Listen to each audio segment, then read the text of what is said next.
के रंग लोकतंत्र के रंग उभरते हैं, देश के सभी हिस्से उसमें समावेश होते हैं। चुनाव का पर्व गर्व, देश का गर्व। Let me say in the very beginning, it is our promise to deliver a national election in a manner that we add to our global shine and remain a beacon for electoral democracies across the world. We are committed to give the nation truly festive democratic environment. Friends, the term of 17th Lok Sabha is due to expire on 16th June 2024. The term of legislative assemblies of Andhra Pradesh, Arunachal, Sikkim are also due to expire in June 24. Jammu Kashmir Assembly में चुनाव due हैं. We in the Commission understand with humility, with all humility at our command, that every election is a new test, and failure is not an option. The entire election machinery has been trained on all aspects of election management. I had myself personally interacted with over 800 district magistrates across the length and breadth of the country. We have interacted with the SPs, DMs, commissioners, range IGs, political parties, enforcement agencies in Delhi and also while visiting the states. और पूरी states में इन सबके साथ समीक्षा करने के दौरान और उसके बाद हमें ये विश्वास है कि हम एक यादगार, स्वतंत्र, निष्पक्ष चुनाव एक पर्व के रूप में सबकी भागीदारी के साथ सुनिश्चित कराएंगे. Before I share the schedule, मैं आपको बताना चाहता हूं कि भौगोलिक, सांस्कृतिक, सामाजिक रूप से विविध इतने बड़े देश में चुनाव कराने के लिए हमने अपने आप को कैसे ओवर द 2 इयर्स पीरियड तैयार किया है. दुनिया के सबसे बड़े लोकतंत्र के चुनावों में लॉजिस्टिक्स और मटेरियल प्रबंधन ही अपने आप में एक बहुत बड़ी चुनौती है. तो let us show you what is the magnitude by which we are doing these elections. We have 97 crore registered voters, more than the combined voters of a few continents put together, Americas, Europe, Australia, all many put together. Over 10.5 lakh polling stations, and कितने लोग उसको conduct करते हैं? 1.5 crore polling officials and security officials conduct those elections. More than 55 lakh EVMs, 4 lakh vehicles, और अब तक हम क्या कर चुके हैं? 17 general elections to the parliament, 400 से ज़्यादा असेंबली इलेक्शंस कर चुके हैं. ये इलेक्शन कमीशन का एक लीगेसी है. 16 presidential elections, 16 vice presidential elections, A truly gold standard. It's a gold standard in the entire election management. Friends, there is a qualitative leapfrog which Commission is ensuring, which would be shown by the outcomes of the 11 state elections which we have held recently. पिछले 1-1.25 साल के अंदर में 11 elections state assemblies के देश में हुए हैं. और आज जो हम नए 2024 में जा रहे हैं, तो इस दृढ़ता के साथ जा रहे हैं कि जो उनके आउटकम्स हैं वो आपको दिखा रहे हैं. पहले वो पीसफुल हुए, वायलेंस फ्री हुए. जो इसमें से 1-2 स्टेट में वायलेंस होती थी, वहां भी वायलेंस नहीं हुई. नियर जीरो रूपोल्स, और कैंपेनिंग जो क्लटर है, जो नॉइज है, जो कैंपेन के दौरान होती है पॉलिटिकल पार्टीज की, उसमें भी घटित देखने को मिली. कोर्ट केसेस रिड्यूस हुए. कोर्ट की टिप्पणियां जो अनावश्यक या हमारे ऊपर में होती थी वो कम हुई. सीजर्स बढ़े, और फेक न्यूज़ पर एक एक्शन लेने का जो तरीका था वो बहुत बढ़ा. तो लास्ट 2 इयर्स में इसको और रोबस्ट करने के लिए हमने क्या क्या किया है, ये हम आपको आज दिखाएंगे, और उसको कैसे बेहतर करेंगे ये भी दिखाएंगे. हम कहाँ पहुंचना चाहते हैं, इस इलेक्शन को किस तरीके से डिलीवर करना चाहते हैं, ये भी आपको लास्ट स्लाइड में दिखाएंगे. अभी जो इलेक्टरल साइकिल है उसमें हमने कितनी तैयारी की है, ये हम आपको आज शेड्यूल बताने से पहले बताना चाहते हैं.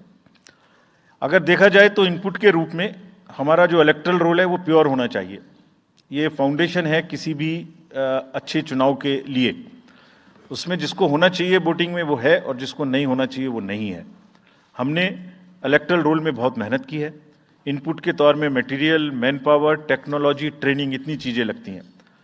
प्रोसेस के रूप में जो डिसरप्टिव चैलेंजेस हैं, muscle power, money power, misinformation, MCC violation और reaching out to the missing voters, urban apathy, youth apathy और ओवरकमिंग ऑपरेशनल चैलेंजेस जिसमें reaching in inaccessible areas in this wide country and what outcomes we want, that is what is we will tell you little later also.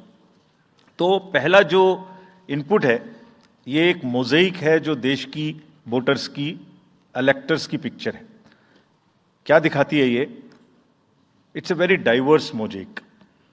96.8 crores are the total electors in the country, of which 49.7 crore are male and 47.1 crore are female.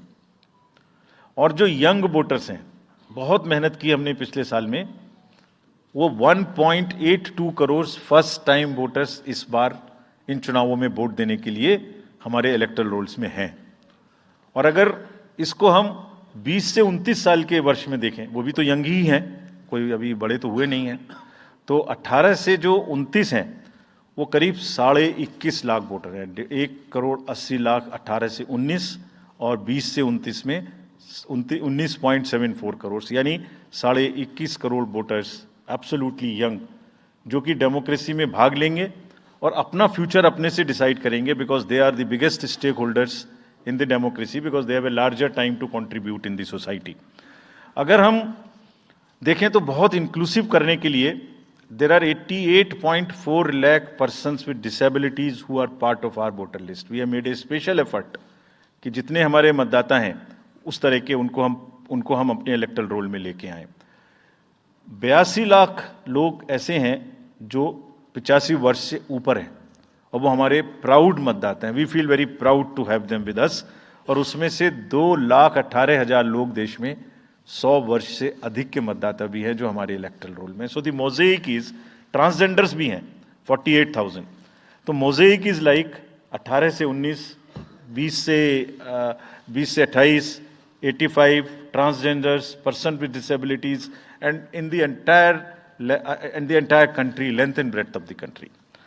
इस rigorous जो procedure है इसको बनाने में कितनी मेहनत लगती है, ये मैं आपको दिखाना चाहता हूँ कि हर स्टेज पे इलेक्टोरल रोल के प्रिपरेशन करते समय पॉलिटिकल पार्टीज को इन्वॉल्व किया जाता है, ताकि कोई हमसे ये ना प्रश्न कहे कि आपने अपने से इलेक्टोरल रोल बनाया और हमें बताया भी नहीं। So when the electoral roll preparation starts, we make a draft publication. We give 2 copies free of cost to the political parties. उसके बाद जितने फॉर्म 6, फॉर्म 7, फॉर्म 8, नया नाम जुड़ने के, डिलीशन के, मॉडिफिकेशन के, मेरा नाम बदल है, घर बदल गया, वो सब की कॉपी हम शेयर करते हैं, उसके मिनट्स बनाते हैं। और इस बार हमने और जोर दिया कि बूथ लेवल एजेंट्स अगर पॉलिटिकल पार्टी हमारे बीएलओस के साथ लगाना चाहें तो लगाएं। और across the length and breadth of the country, all the district magistrates, we are absolutely confident that silently we were working. सब ने पॉलिटिकल पार्टीज के साथ में हर डिस्ट्रिक्ट में कम से कम 1, 2, 3 मीटिंग्स की हैं, उनको सारे ड्राफ्ट रोल्स दिखाए हैं। दिखाने के बाद जितने ऑब्जेक्शंस हैं वो उनको पूरा किया है और उसके मिनट्स बना के रखे हैं। Friends, we are very confident that and we are conscious that a very solid electoral roll is the foundation stone on any election and we are ready to go with this. We have also worked on the women voters. Women voters का जो gender ratio है वो बढ़ के अब 948 हो गया, which is again a very healthy sign of women participation increasing in our electoral cycle.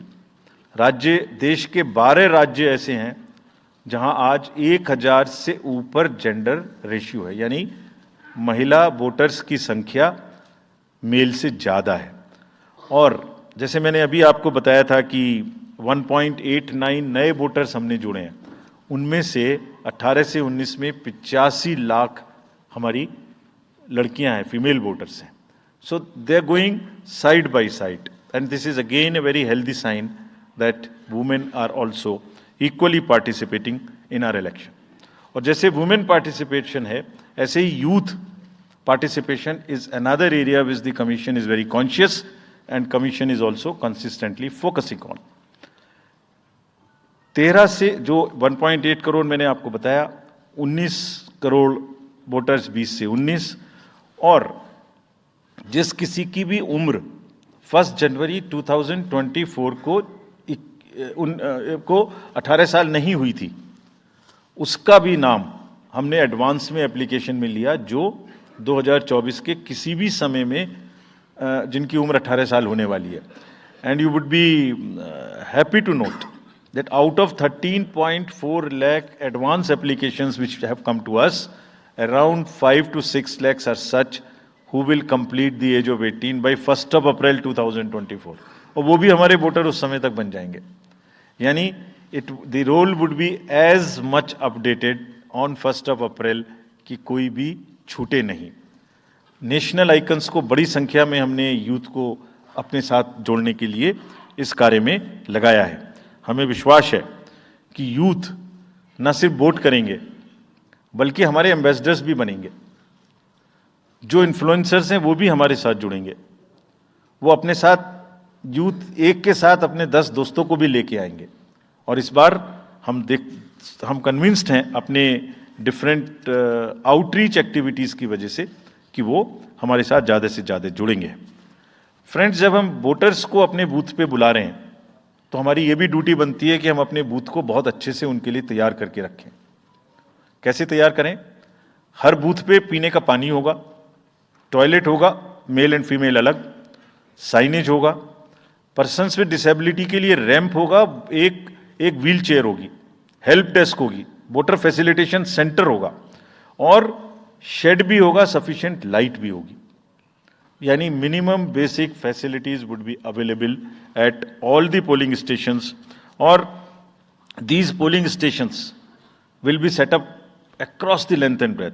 उत्तर में हिमालय की बर्फीली चोटियां हों, या दक्षिण में कन्याकुमारी का समुद्र तट, पश्चिम में राजस्थान के रेगिस्तान से लेके अरुणाचल के जंगल और मेघालय के वेटेस्ट रीजन. इलेक्शन कमीशन देश के हर कोने में प्रजातंत्र को मजबूत बनाने के लिए अपने पोलिंग स्टेशन, अपने पर्सनल को लेके जाएगा. And we will take democracy to every corner of the country. We are sure that we would make it a very overwhelming experience for our voters. And then the voters delight. Polling stations इस तरीके के मिलने चाहिए जिसमें ये सभी चीजें आपको मिलें. Then how would we ensure that it is also inclusive? Inclusive in the sense 85 plus जितने वोटर्स हैं उनके हम घर जाके वोट लेने के लिए तैयार हैं. नॉमिनेशन से पहले सबके घर में हम फॉर्म 12D पहुंचाएंगे. देश के कुछ हिस्से में घर से वोटिंग हो चुकी है असेंबली इलेक्शंस में, कुछ राज्यों में अभी नहीं हुई है. अब इस बार पूरे देश में पहली बार ये व्यवस्था एक साथ लागू होगी कि जो 85 वर्ष से ऊपर के मतदाता हैं, जो पर्सन्स विद डिसेबिलिटी हैं, 40 ईयर्स एंड 40% से ज़्यादा की जिनको डिसेबिलिटी है, वो सब के पास हम फॉर्म पहुंचाएंगे. अगर वो ये ऑप्ट करेंगे कि वो फॉर्म वो बूथ पर नहीं आना चाहते, घर से करना चाहते, तो हम घर में जाएंगे, एक आदमी का वोट लेने घर में जाएंगे. हालांकि हमारा तजुर्बा यह है कि ज़्यादातर लोग उस एज के बूथ पर आना चाहते हैं, because they have consistently been part of our democracy. उनको वॉलंटियर्स और व्हीलचेयर की सुविधा वहाँ उपलब्ध रहेगी. नाउ जब ये बूथ बनाए तो हमने अपने पर्सनल को, जो टीम्स हैं, उनको बहुत अच्छे से ट्रेन करके तैयार किया है. They are sentinels of democracy. I mean हमारे जितने एम्प्लॉयज़ हैं वो सब तैयार रहेंगे इस बात के लिए कि that wherever it takes they will walk an extra mile so that voters don't have to mile. पहाड़ के बर्फ में भी जाएंगे, जंगल में भी जाएंगे, नदी में भी जाएंगे, घोड़े पर भी जाएंगे, काठ के ब्रिज पर भी जाएंगे, हेलीकॉप्टर से भी जाएंगे, हाथी से भी जाएंगे, बर्फ में भी चलेंगे, म्यूल से भी जाएंगे. सिर्फ हर जगह पहुंचेंगे इसलिए ताकि वोटर अपना वोट दे सकें. मैं इसी क्रम में आगे थोड़ी अर्बन एपैथी की भी बात करूंगा. हम इतनी जब मेहनत करते हैं जाने में, हम देखते हैं जहाँ घर के नीचे बूथ है वहाँ पे बहुत सारे लोग वोट देने नहीं आते। ये उनके लिए भी एक उदाहरण है कि वो ये समझें कि वोट देना कितना जरूरी है। अगर हम 10 लोगों के लिए, 5 लोगों के लिए बूथ बना के इतनी मेहनत से जा सकते हैं, तो आप घर के नीचे उतर के जो 2 किलोमीटर के रेडियस में आपके पास बूथ है उसमें वोट देने जरूर आएं। Friends, we are also very conscious about the sustainable elections as our responsibility towards the environment. तो environmentally sustainable elections हों, इसके लिए भी हमने डायरेक्शंस अपने इलेक्शन मशीनरी को दी है। वेस्ट मैनेजमेंट किसी भी पोलिंग स्टेशन पे पोलिंग के बाद में दिखाई नहीं देना चाहिए। आप उसको कलेक्ट करें, डिस्पोजल करें और टीम्स के साथ में send them to various disposal thing. It's part of the material arrangement. Minimal use paper का करें। मैक्सिमम हमारी ई बुक्स लागू हैं, आप कभी भी हमारी वेबसाइट पे देख सकते हैं, हर सब्जेक्ट पर ई बुक है। More and more carbon footprints को हम कम से कम किस तरह से कर सकते हैं, recycling, more and more less and less paper work, all that is what is our commitment to the environment.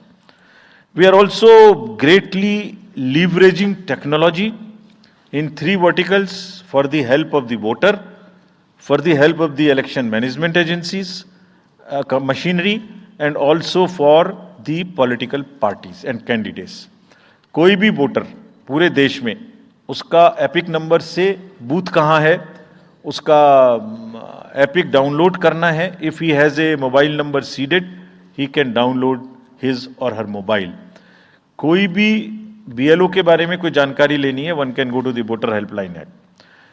You can know about what kind of a candidate you have in your constituency who are contesting. So there is an application called know your candidate. तो उस candidate की कोई criminal background तो नहीं है, उसके खिलाफ में केसेस तो नहीं है, उनके क्या असेट्स हैं, क्या लायबिलिटीज हैं, ये सारी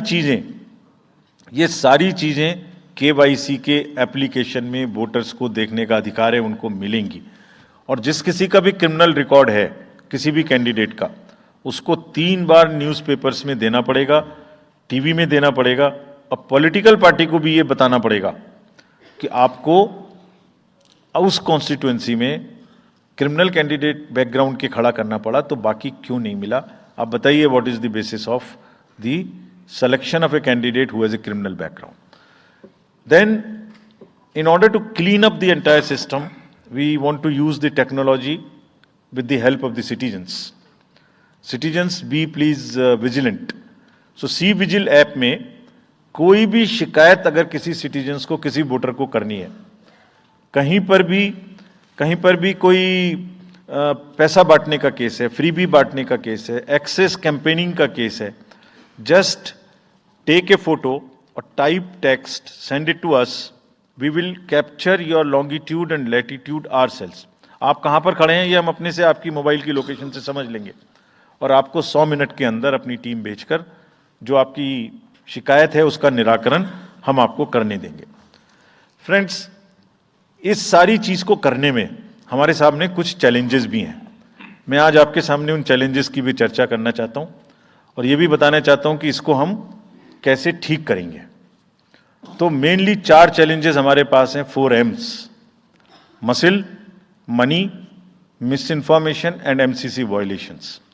एसेंशियली 4 किस्म के ब्रॉड जो हमारे प्रोसेस हैं, और इसी के संदर्भ में पूरा जो प्रोसेस अब आज से शुरू होगा और जब तक चुनाव खत्म होगा, तो इलेक्शन कमीशन का अधिकांश समय इन्हीं 4 चीज़ों में लगने वाला है कि how to control muscle power, how to control money power, how to control the menace of misinformation, and how to control the violations which are done or at least to be done under MCC. So coming to the muscle power को control करने के लिए adequate number of CAPF would be deployed. 24/7 एक नया प्रयोग हम इस बार कर रहे हैं। We are establishing, हम बिल्कुल डिटरमिन्ड हैं इस बार मसिल पावर को कम करने के लिए। चुनावों में हिंसा का कोई स्थान होना नहीं चाहिए और ब्लड बाथ बिल्कुल नहीं होना चाहिए। जहां भी हिंसा बची है, चाहे वो प्री पोल हो, चाहे वो ड्यूरिंग कैंपेनिंग हो, चाहे वो पोस्ट पोल हो, we are committed to kind of be very very alive to this situation, और जो भी हमें सख्ती से करना होगा इसके लिए हम करेंगे ताकि ये प्रोविजन ना रहे। हर डिस्ट्रिक्ट में एक कंट्रोल रूम बनाया गया है, जो दिन उसमें 5 किस्म के फीड्स होंगे, TV, social media, webcasting which is on the booths, 1950 की लाइन जिससे शिकायत आती है, एंड ग्रीवेंसेस पोर्टल।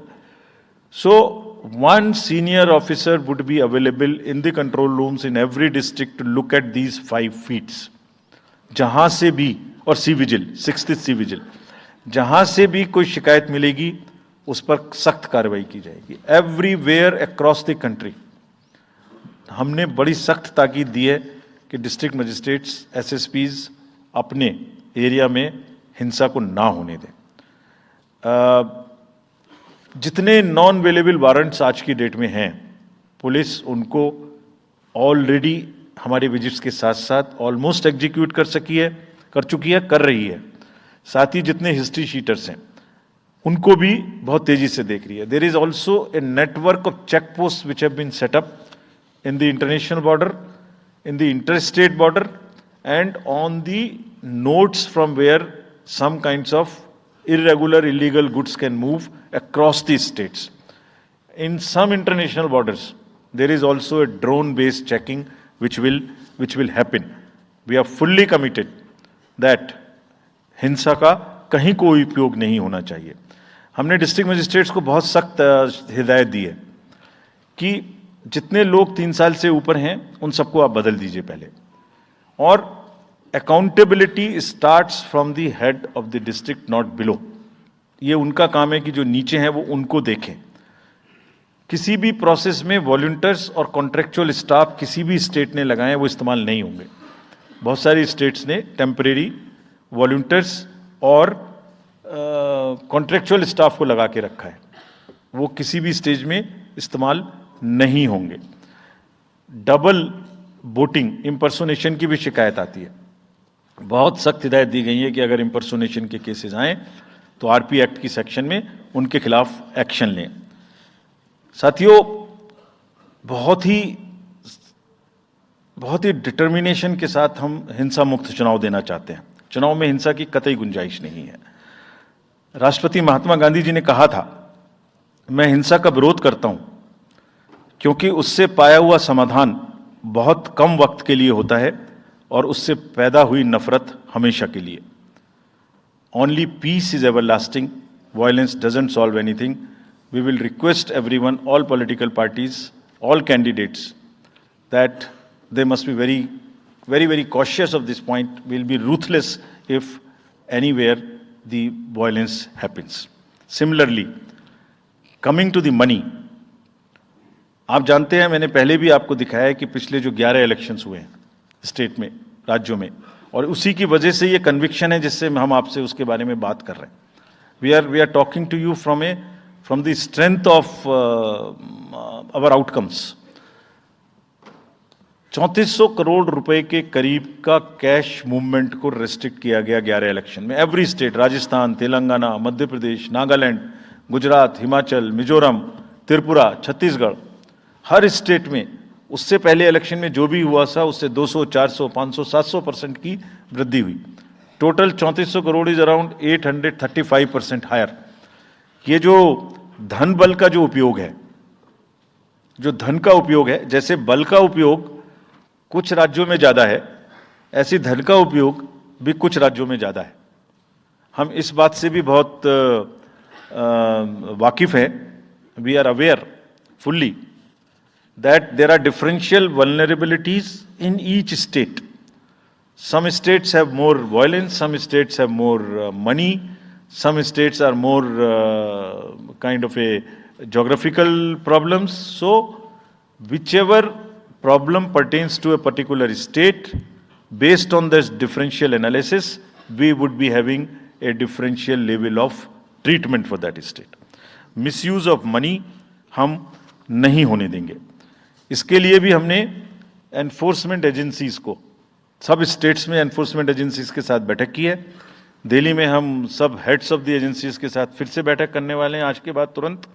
क्या कहा है उनको हमने कहा है कि जो freebies, liquor, cash, cooker, sari, machines, what ever kind of freebies किस किस स्टेट में बंटने की शिकायतें आती हैं, उसको 100% रोकें। रोकने के लिए एनालिटिक्स बेस्ड कार्य करें। सो whom have we directed? GST, excise, state police, all agencies, income tax, customs, coast guards, BSF, SSB, border से जहां से भी जिसके नारकोटिक्स और जहां से भी फ्री भी आने की संभावना हो सकती है। GST would be doing the e-way bill based analytics to see if there is a trend of spurt in the demand for the FMCG in certain areas. Banks would look at if there is a demand, spurt in demand of the cash in the chests. So, National NPCIL will look at if there is a spurt in demand for the payments from the wallets. Digital payment से तो पैसा नहीं जा रहा है। एक दो state में ऐसा भी देखने में आया था कि आप अपने वैलेट के थ्रू किसी को भी पैसे ट्रांसफर करते रहिए, 2,000, 1,000 रुपये। All that we will be looking at. Banks would be sending almost daily report of the suspicious transactions which they have. All airports in the country would be checked regularly by the dedicated teams of income tax for any kind of movement through the airstrips. और जहां जिन राज्यों में air strips commercial के अतिरिक्त हैं, जहां helicopters land कर सकते हैं, we have asked and we have got actually the Bureau of Civil Aviation of Security to issue detailed instructions कि जिस किसी क्षेत्र में हेलीकॉप्टर या चार्टर्ड फ्लाइट उतरेगी, वहां जो भी सामान उसके अंदर में उसकी as per the directions, as per the instructions and guidelines of the BCS, almost equal to the commercial airports, checking होगी। Railways, RPF, GRP, both will be simultaneously, continuously looking at roads. So cash और money, जो भी धन बल का दुरुपयोग करना चाहेंगे, political finance in any case is a thing which is in news these days. So this is our effort to add to that thing so that there are much more cleaner elections. Coming to the third M, which is the misinformation. This also troubles us a lot during the elections. While we are conscious of two facts, that the social media helps us in taking out our outreach programs. जितना हम youth, women, voters को अपने पास लाने की कोशिश करते हैं, उस मीडियम को यूज करते हैं. We are also conscious that on social media, in democracy, there is a full freedom to criticize anybody, including criticizing us. Why not? If we are doing wrong, criticize us.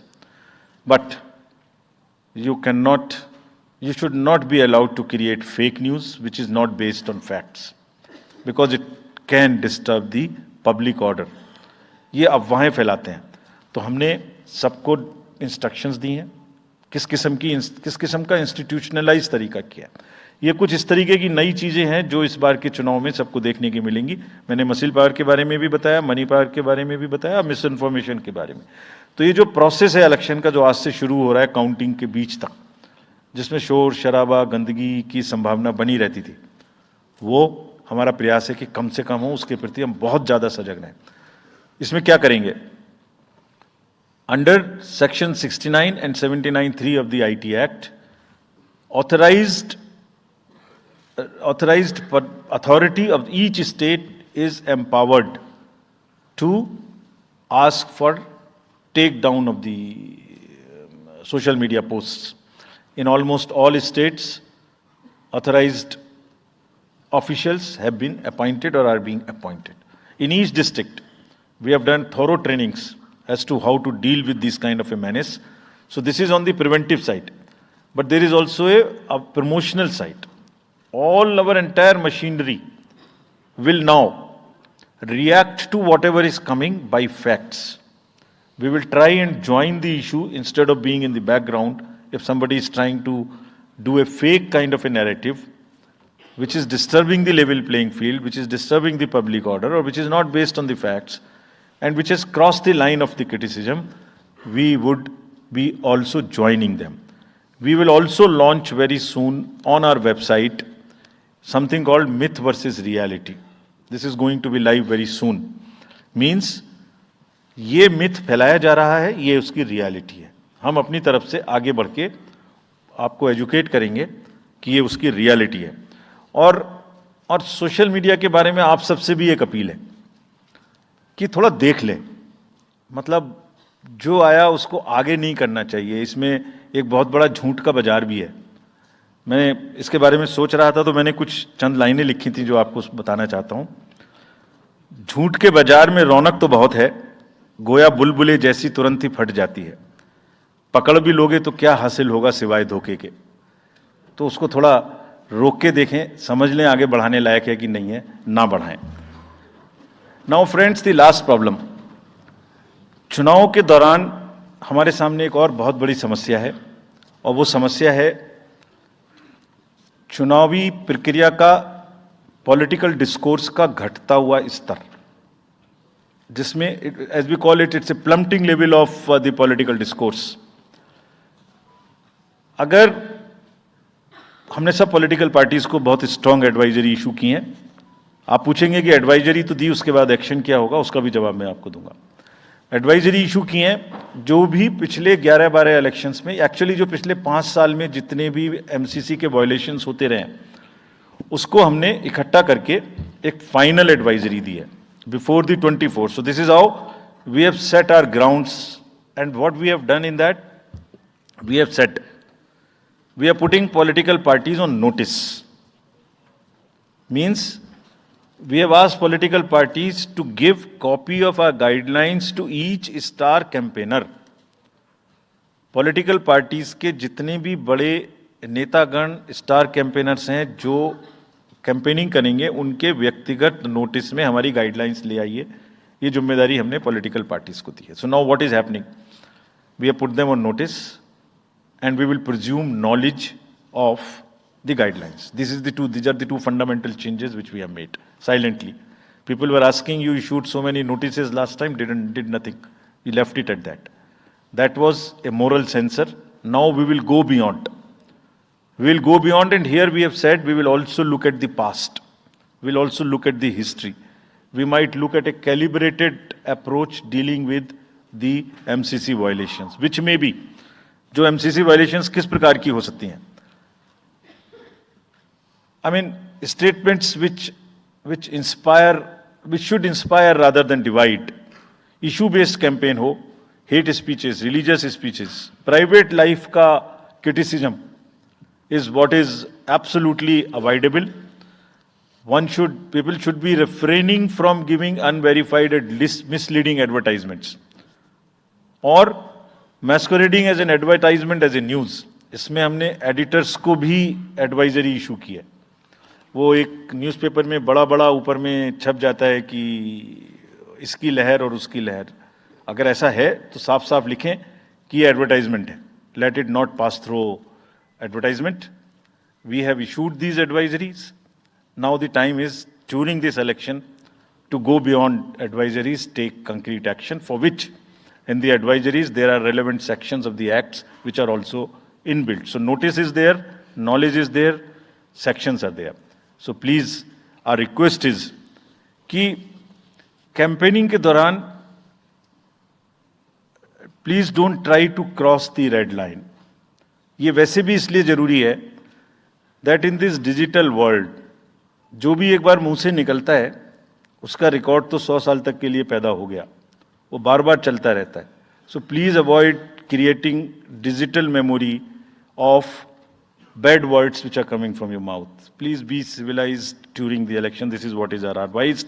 और एक बार जब लड़ाई झगड़ा होता है ना तो प्रेम का धागा टूट जाता है, और जब प्रेम का धागा टूट गया तो बड़ी मुश्किल होती है. रहीम ने कहा था, रहीमन धागा प्रेम का मत तोड़ो छिटकाए, टूटे से फिर ना मिले, मिले गांठ पड़ जाए. तो क्यों ऐसी गांठ बांधनी है. थोड़ा प्यार मोहब्बत से कैंपेनिंग करें, शोर शराबा कम हो. फ्रेंड्स, पॉलिटिकल पार्टीज को और भी बहुत सारी स्ट्रीमलाइन करने के लिए उनकी एक्टिविटीज को हमने कदम उठाए हैं। ये मैं पिक्चर आपको इसलिए दिखा रहा हूं कि हर फील्ड के अंदर में we are ready that how we would control this. क्या किया है? Around 537 registered unrecognised political parties have been taken out of the political space. वो क्या करती थी? किसी के नाम में कैंडिडेट खड़ा कर दिया, गाड़ियों की परमिशन ले ली, दूसरा कोई यूज कर रहा है, किस्म किस्म की भांति एंटाइटलमेंट ले लिया, भांति भांति का वो देवर cluttering the political space, crowding out the genuine persons. So that is what it has been done. सारी फाइनेंशियल जितने भी अकाउंट्स हैं पॉलिटिकल पार्टीज के और जितनी भी कंट्रीब्यूशन रिपोर्ट्स हैं वो सब डिजिटाइज्ड फॉर्म में हमारे पास आएंगी, ऐसा हमने उनको कहा। डायरेक्शंस दे दिए, इट हैज स्टार्टेड कमिंग। तो जो भी पॉलिटिकल फाइनेंस की चर्चा देश में चल रही है उसके साथ साथ ये भी कार्य पीछे से बैकग्राउंड में चल रहा है, because commission always believes in the transparency in the political financing. Plummeting level, I have already said. We have also asked the political parties to be very, very respectful to the persons with disabilities in their discourse, not to use the abusive words, also to not use children at all during the campaigning. बच्चे नहीं है इसलिए कि उन्हें campaigning में लाया जाए. We will be very strict if anybody does that. We are also giving advisories to political parties that have internal organizational structures within your party, within the parameters and in a right form. Friends, we are appointing 2,100 observers. जितनी चीजें मैंने आपको बताई, ये सब चीज को field officers तो करेंगे ही करेंगे. हम 2100 ऑब्जर्वर्स को अपॉइंट कर रहे हैं और इस बार उनको हमने क्या खास सख्त हिदायत दी है, और जो भी डीओज लेवल प्लेइंग फील्ड प्रोवाइड कर रहे हैं कि नहीं कर रहे हैं वो स्पेसिफिकली इसको देखेंगे. Inducement and coercion, intimidation free election हो, इस पर स्पेसिफिकली नजर रखेंगे, हमें रिपोर्ट करेंगे. फोर्स जितनी भी जा रही है किसी भी राज्य में उसका डिप्लॉयमेंट रैंडमाइज्ड हो. ऐसा नहीं कि उस फोर्स को कहीं बैठा दिया, काम नहीं कर रही, या कहीं दूसरी जगह भेज दिया जहां जरूरत नहीं है. They will be randomizing the force. Entire election machinery will be randomized in the presence of the in the presence of the observers. Now, having done all this, what are the, जैसे मैंने पहली slide में बताया था, तो what are we expecting, हमारे elections कैसे होंगे? So, let me show you this. What is our effort? What is our endeavor? As a last slide, let me tell you. There are reduced repolls, that is what we are endeavoring. Zero violence, that's what we are endeavoring. No inducements, इस पे कार्य हो. Fake news curve की जाए. Campaigning clutter और बदमिजाजी कम हो और लोगों का पार्टिसिपेशन बढ़े. जो 67% पार्टिसिपेशन था वो बढ़ के अधिक से अधिक पहुंचे. With this, I would like to in the end appeal to the voters that elections belong to you. बहुत मेहनत की है हमने 2 साल में, आगे भी करेंगे, लेकिन दामोदर अब आपके हाथ में है. We are handing over the baton to you. Please come and vote. Political अपने जितने भी हमारे चुनाव कराने कर्मी जाएंगे उनसे मैं फिर से एक बार अपील करना चाहता हूं, आज सुन रहे होंगे कहीं ना कहीं, कि लेवल प्लेइंग फील्ड प्रोवाइड करना उनका परम धर्म है. इसमें से कतई भी कोताही ना बरतें. उनको बताया गया है, इंस्ट्रक्शंस दी गई हैं, अगर बरतेंगे तो will be ruthless in dealing, because majority ऐसा नहीं करती. अगर 1-2 करेगा तो उसकी वजह से हम अपने इलेक्शंस को बदनाम नहीं होने देंगे. Will be ruthless. And lastly, my appeal to the political parties again. We are very committed for ethical political discourse.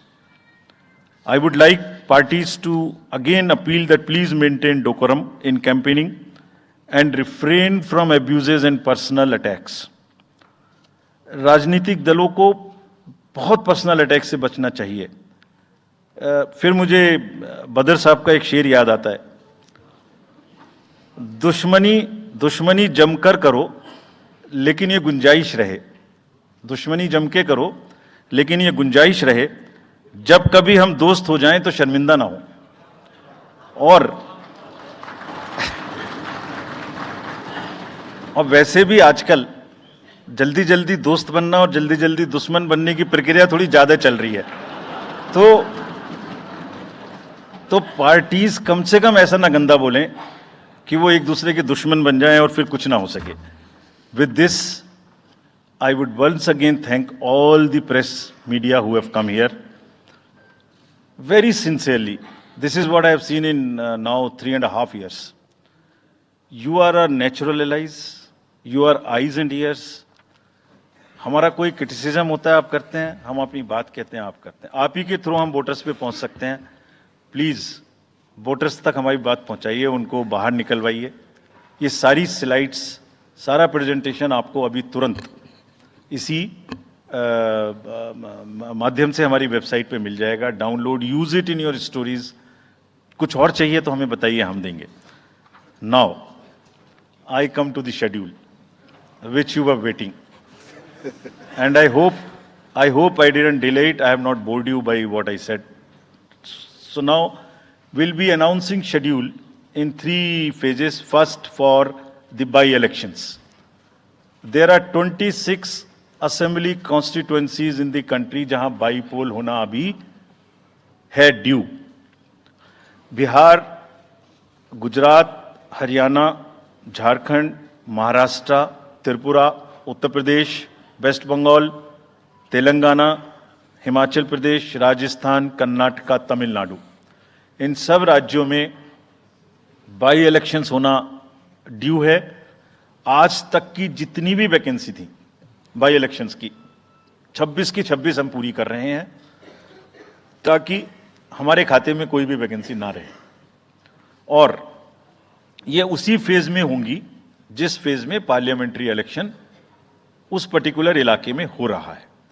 वो कब हो रहा है वो मैं आपको जब फेज आएंगी तो उसमें दिखा दूंगा। But all the 26 assembly constituencies will go to the by-poll so that during this election itself we can complete this entire process. अगर आपने नोट कर लिया हो तो now I come to the assembly elections. साथियों, 4 राज्यों में असेंबली इलेक्शंस जैसे मैंने बताया था जून में खत्म हो रहे हैं। सिक्किम जो 2 जून को with 32 assembly seats, Orissa June 24th June with 147 assembly constituencies, Arunachal Pradesh on 2nd June with 60 assembly constituencies, Andhra Pradesh on 11th June 24 with 175 assembly constituencies. These are the simultaneous elections to the parliament. They will be held simultaneously. They will also be held in the same phase where the parliament elections will be held. So now, when I tell you the parliamentary elections, then I will tell you. But in case of Andhra Pradesh, the date of issue of Gazette notification would be 18th of April 2024, or date of poll would be 13th May 2024. तो आंध्रा के case में notification 18 अप्रैल 24 को होगा और date of pole 13th May 24 को होगी। इसके बाद अरुणाचल प्रदेश में डेट ऑफ गजट नोटिफिकेशन 20 मार्च को होगा और डेट ऑफ पोल 29 अप्रैल को होगी। 20 मार्च को गजट नोटिफिकेशन, 29 अप्रैल को डेट ऑफ पोल। सॉरी 19 अप्रैल को, 20 मार्च 19 अप्रैल। इस प्रकार सिक्किम में भी 20 मार्च और 19 अप्रैल, 20 मार्च को नोटिफिकेशन, 19 अप्रैल को डेट ऑफ पोल। उड़ीसा में first notification, this will be conducted in phases, and first phase would be on 18th April and date of poll would be 13th May. 5th phase में होगा second phase of the Assembly of Odisha, 26th April and 20th May. Then 6th phase and 7th phase also Odisha would have the assembly elections. Sixth phase being on 29th April and 25th May elections. ये सब आपके साथ में हम अभी share कर रहे हैं ताकि आपको लिखने में, रिपोर्ट करने में इसको आसानी हो. Coming to the general elections to the Lok Sabha, जो विश्व का सबसे बड़ा लोकतांत्रिक त्योहार है, सबसे बड़ा लोकतांत्रिक त्योहार, biggest. 543 parliamentary constituencies, of which 84 are reserved for SCs and 47 are reserved for STs. तो इस 543 पार्लियामेंट्री कॉन्स्टिट्यूएंसीज के महात्योहार में शेड्यूल बताने से पहले सभी वोटर्स का फिर से हाथ जोड़ के आग्रह, अनुरोध, गुजारिश that please join for the voting, come on the day of voting. छुट्टी मनाने ना जाएं, जरूर आ जाएं. Schedule of the Lok Sabha poll, phase 1. We'll do it in 7 phases, as was done last time. 7 phases. Phase 1 will start from 20th March notification, 5 days from now. And last date of withdrawal would be 30th March and date of poll would be 19th of April. इसमें phase 1 का schedule एक दिन से हमें 2 बार करना पड़ रहा है. फिर बिहार के लिए वहां एक फेस्टिवल है, तो नोटिफिकेशन की डेट सेम है, लेकिन बस लास्ट डेट ऑफ विड्रॉल हमें 30 मार्च की जगह 2 अप्रैल सिर्फ बिहार के फर्स्ट फेज के लिए करनी पड़ रही है, क्योंकि वहां त्योहार है. और 19 अप्रैल को यहां वोटिंग होगी और पूरी कंट्री में 4 जून को काउंटिंग होगी. So phase 1 this will look like this. ये मैप भी हम आपको प्रोवाइड कर देंगे. अभी ये जो येलो पोर्शन है ये ऐसा दिखाई देगा. तो इसमें जो फेज 1 का जो मैप है, इसमें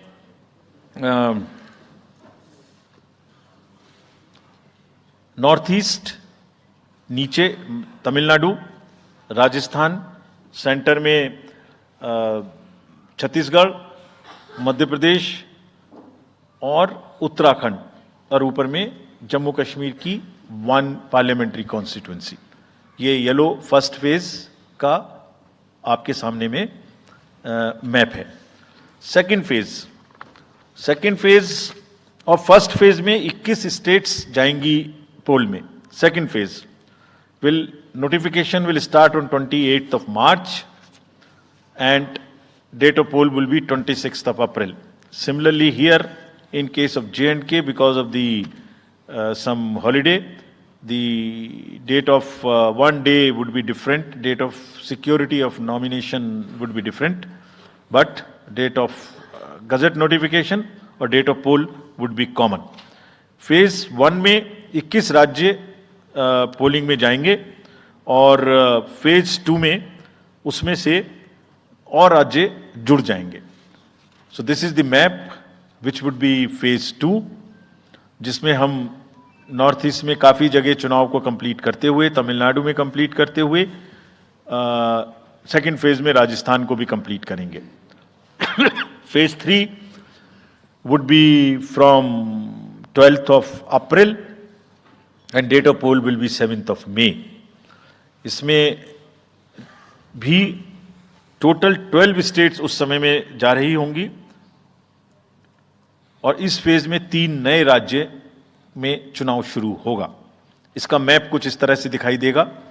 राजस्थान हम कवर कर चुके होंगे, तमिलनाडु कवर कर चुके होंगे, केरला कवर कर चुके होंगे, गुजरात इसमें कवर कर लेंगे, नॉर्थ ईस्ट पूरा कवर कर चुके होंगे और हम नए राज्यों को मिला के 3 इसमें नए राज्य भी जुड़ेंगे.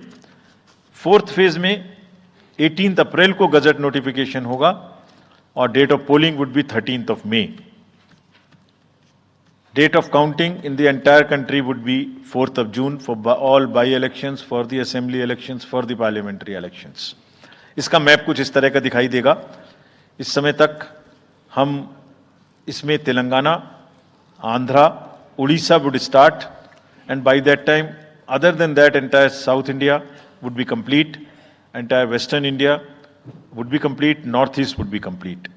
और फिफ्थ फेज 26 अप्रैल से शुरू होगी और 20 मई तक चलेगी। 20 मई तक डेट ऑफ पोल होगी, बीच में नॉमिनेशन, स्क्रूटनी और विड्रॉल की डेट्स रहेंगी। Counting of course is 4th of June. It will look like this, which is in front of you, and phase 5 में 49 constituencies will be going to the poll.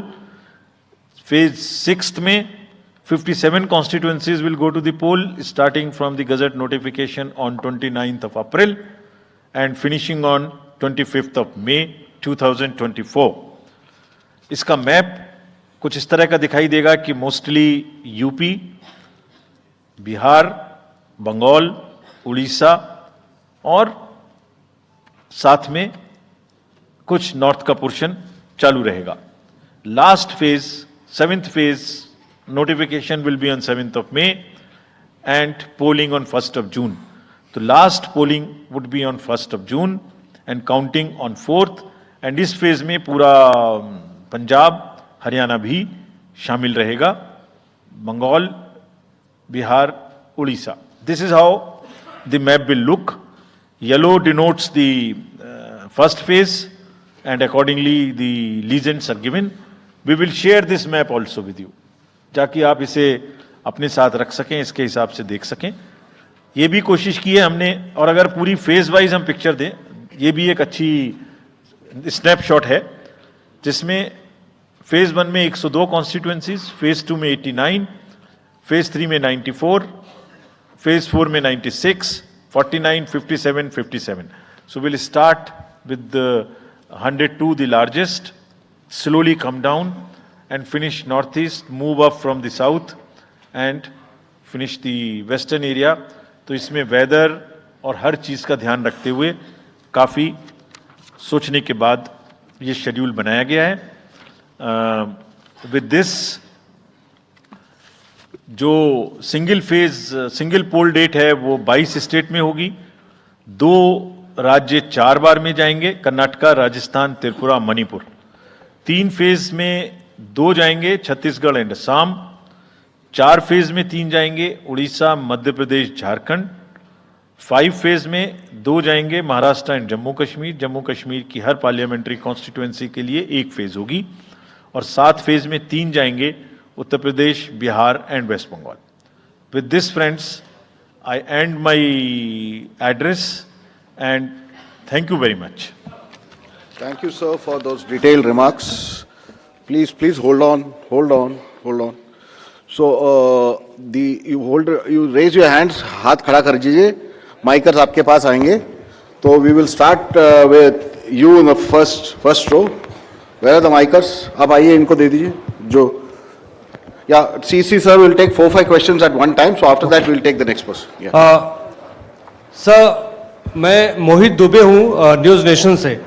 Sir, मेरा सवाल ये है कि आपने 7 चरणों में मतदान ये करवाया है, बहुत बड़ी चुनौती है क्योंकि दुनिया का सबसे बड़ा लोकतंत्र हिंदुस्तान है।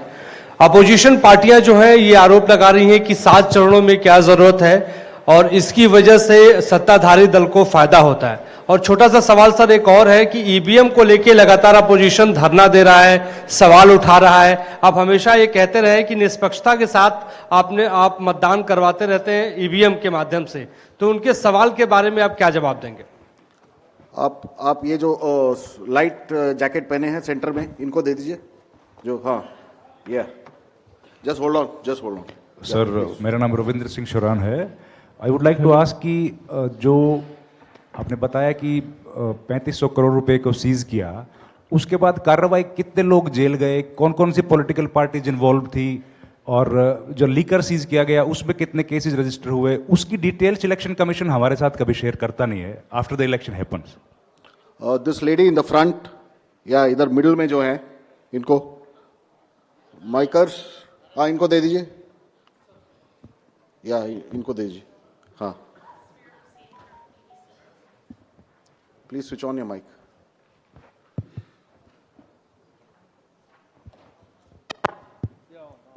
Great. Samir Hussain from BBC News. This is an incredible feat to try and get every person who's eligible to vote. I'm wondering how much money is being spent. And in addition, what is the biggest concern in terms of these elections? Okay. The lady in the 4th row with that black dress, उनको दे दीजिए माइकर, middle में, हाँ उनको जो बीच में है वो lady जो है, हाँ give it to her, yes, switch on your mic.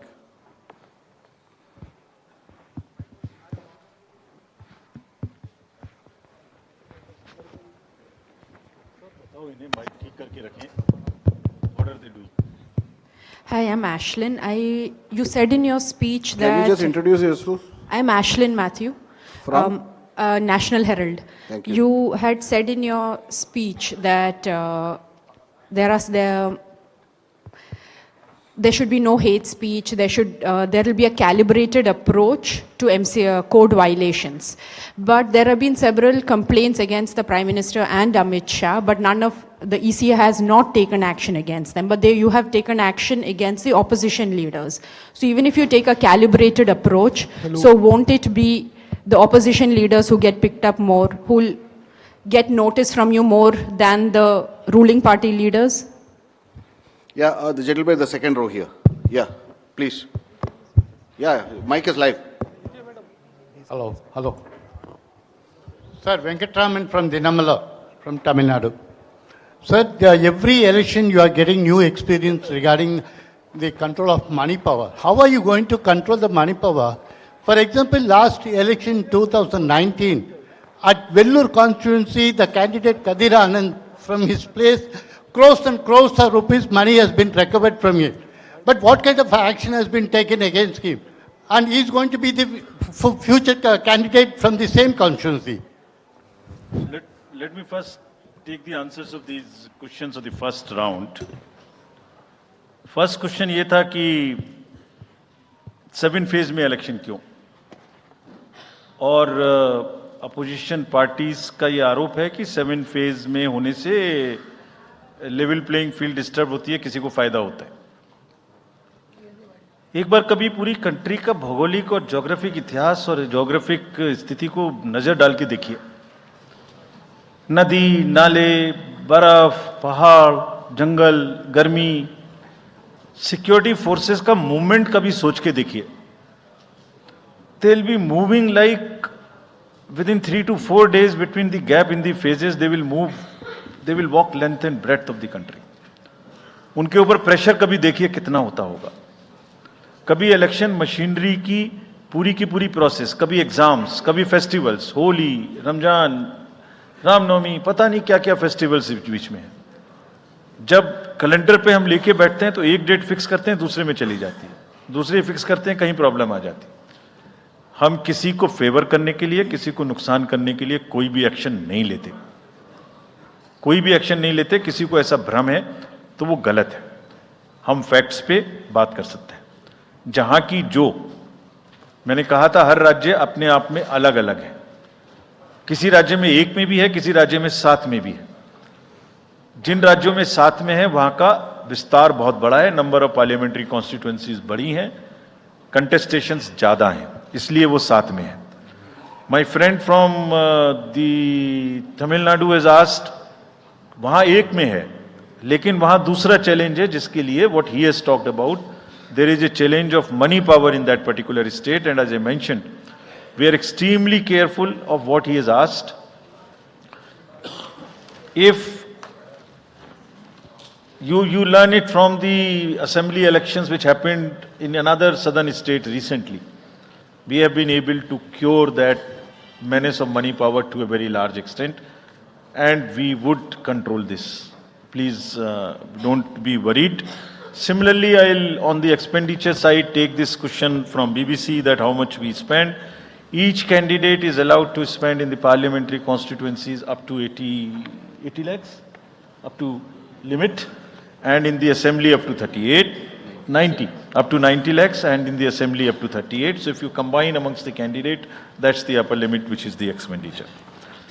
You have asked about, somebody asked about EVMs. EVMs के बारे में मैं बहुत बार बता चुका हूं, लेकिन ठीक है, आपने फिर क्वेश्चन पूछा है तो, और देश में एक ऐसा अभियान भी चल रहा है जिसको बताना भी जरूरी है, इसलिए मैं थोड़ा विस्तार में बता ही देता हूं. वैसे बहुत बार बता चुका हूं, 40 बार लगभग इस देश की संवैधानिक courts, high courts and supreme courts EVM के ऊपर में जितनी चुनौतियां हुई हैं उनको देख चुकी हैं। चुनौतियां किस प्रकार की हुई? ये हैक हो सकती है, चोरी हो जाती है, 19 लाख मिसिंग हैं, इसमें दिखाई नहीं देता है, ये कंप्यूटर से खराब हो जाती है, रिजल्ट्स बदल सकता है, मैनिपुलेट हो सकता है। हर बार संवैधानिक कोर्ट्स ने इसको रिजेक्ट किया है। क्या कहा है?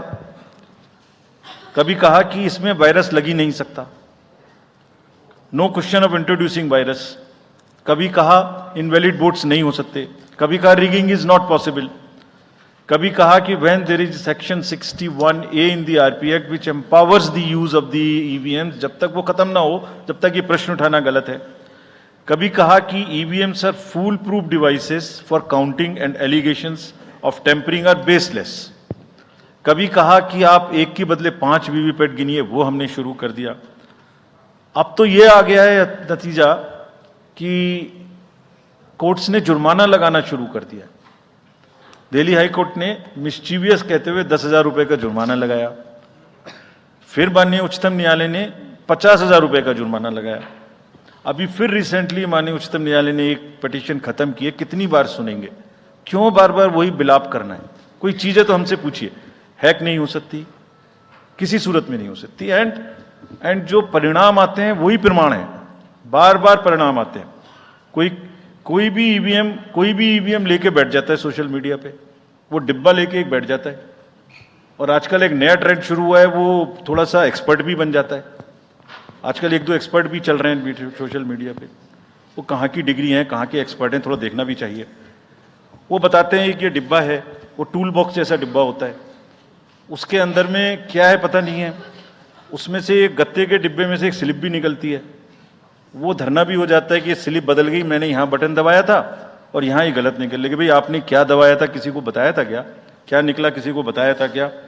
अरे संविधान कोर्ट्स कह रही हैं। अच्छा, जितनी बार हमसे आप पूछेंगे उतनी बार हम उसका एक क्वेश्चन लेके आपको FAQs में डाल देंगे। 100+ क्वेश्चन है। और भाई political parties have come into existence because of the EVMs. There are many smaller political parties which in the age of the ballot papers might have not come into the existence. It was the fairness and the political parties know in the heart of their hearts. सब EVMs का 3-3 बार mock poll होता है, candidates के सामने में होता है। फिर भी अगर कुछ आप किताब लाए हैं, किसी के पास है क्या? एक हमने किताब भी बनाई है, एक जितने लीगल केसेस 40 केस, देखिए these are 40 cases on EVM. इसमें FAQ भी है, आप सब लीजिए इस किताब को हमसे। इसमें FAQ भी है और इसमें फ्लो चार्ट्स भी हैं। देखिए हमारी वेबसाइट पे है ये, थोड़ा पढ़ने का तो कष्ट करिए, खासतौर से जो एक्सपर्ट महोदय हैं। वो बहुत सारे एक्सपर्ट्स हैं यहाँ, मतलब कंट्री में कोई भी बन जाता है, किसी पे कोई रोक नहीं है। हमने इसमें चार्ट भी लगाया है कि कितनी बार सत्ता में रहने वाली पार्टियां ईवीएम ने बदल दी। तो मुझे भी ईवीएम पे फिर मैं रात सोच रहा था ये प्रश्न तो आएगा जरूर, तो फिर रात को मैंने कुछ लिखा अपने हाथ से, वो फिर आपको सुनाता हूं। अधूरी हसरतों का इल्जाम, अधूरी हसरतों का इल्जाम हर बार हम पर लगाना ठीक नहीं। ये ईवीएम कह रही है, मैं नहीं कह रहा हूं। अधूरी हसरतों का इल्जाम हर बार हम पे लगाना ठीक नहीं। वफा खुद से नहीं होती, खता ईवीएम की कहते हो। और बाद में गोया जब परिणाम आता है तो उस पर कायम भी नहीं रहते, आप ही के पक्ष में रिजल्ट आ जाता है। ये क्या बात है भाई? कितने दिन?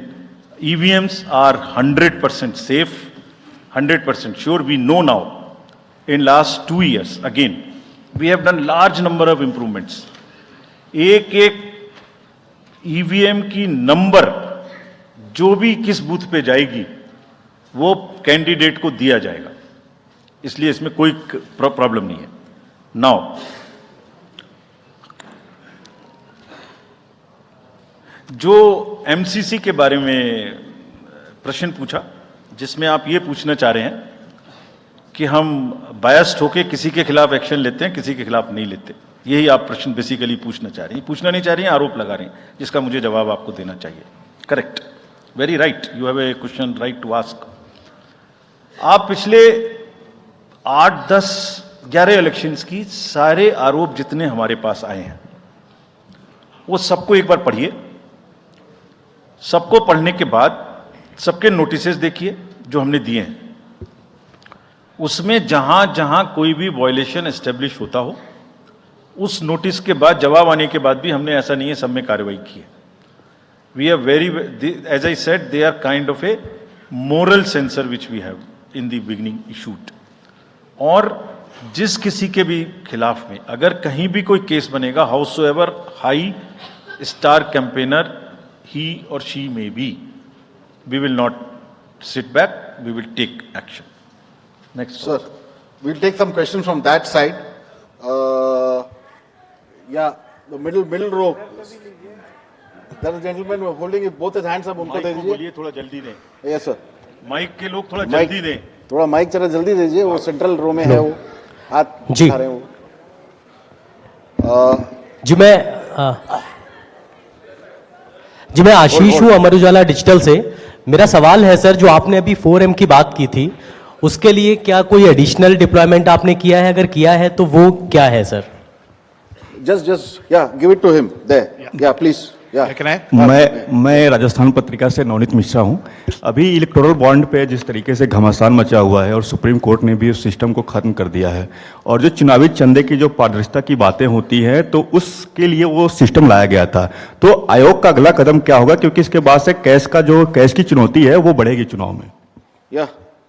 Sir, Sunil Prabhu from NDTV. Just two, three points, because you just now made a comment that every EVM has a number, and your own commission had asked for a totalizer. That totalizer has not happened because, if you wanted, in the essence, a free and fair election, then you should not be identified. The others, you said disclose.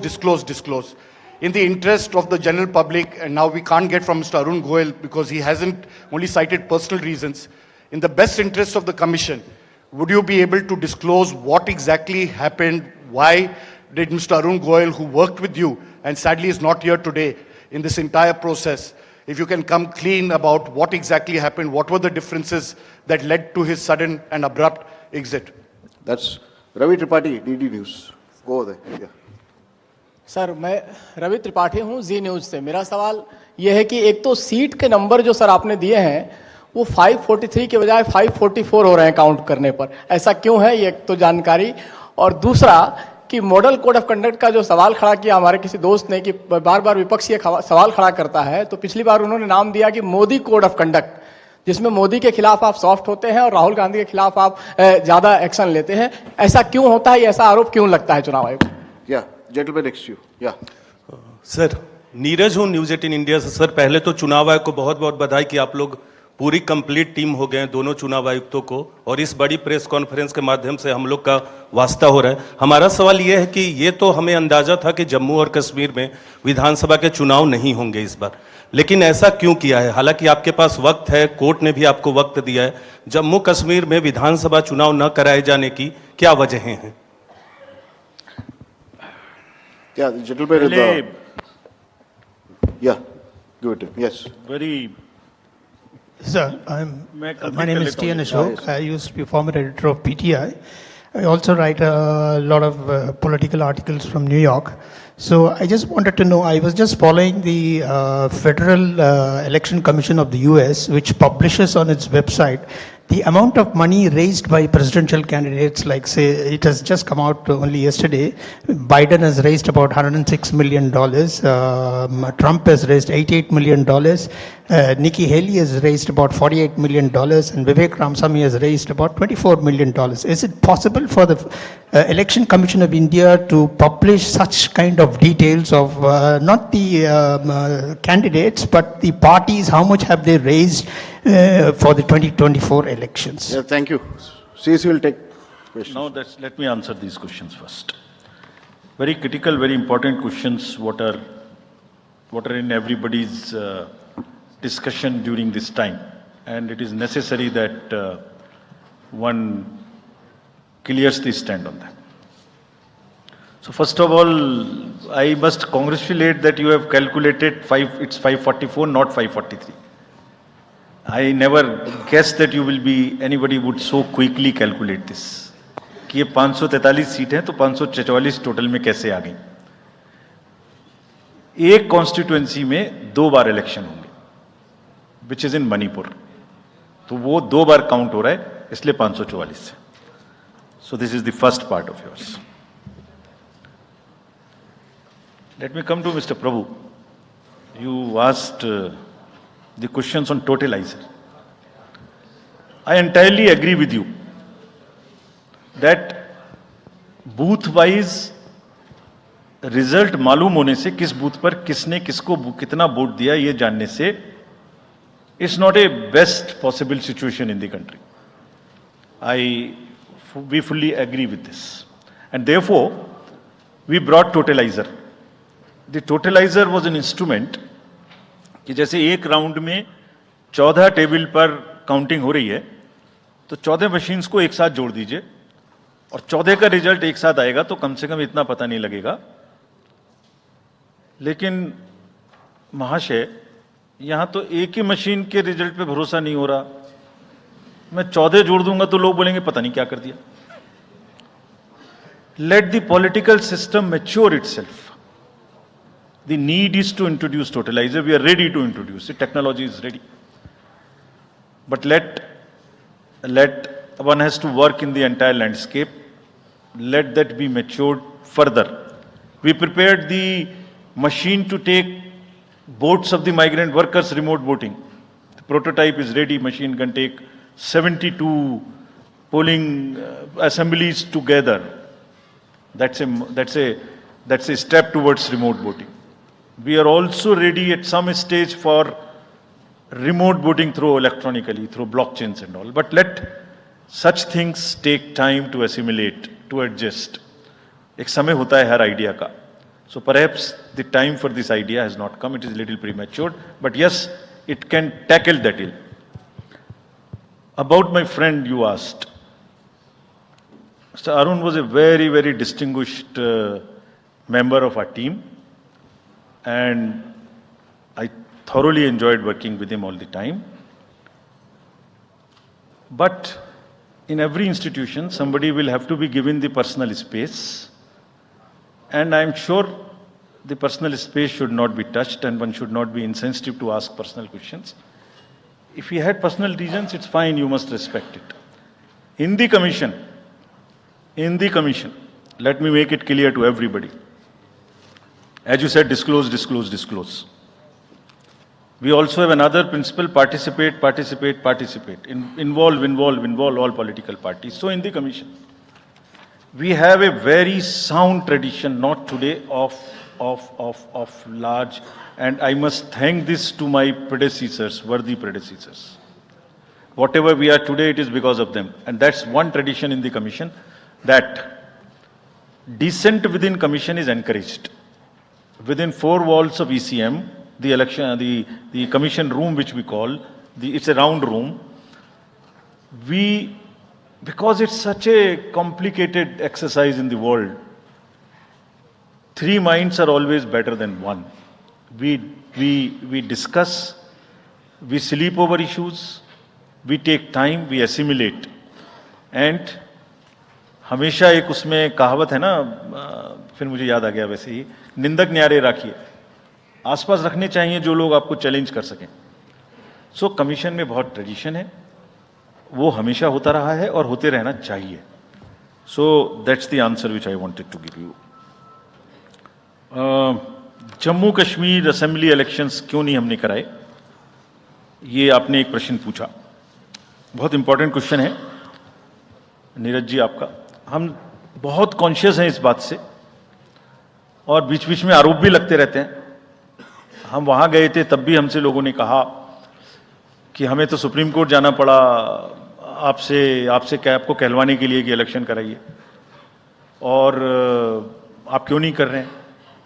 तो पहली बात, आपने इतने समय से क्यों नहीं किया। तो पहली बात मैं सबके सामने ये इसको स्पष्ट करना चाहता हूं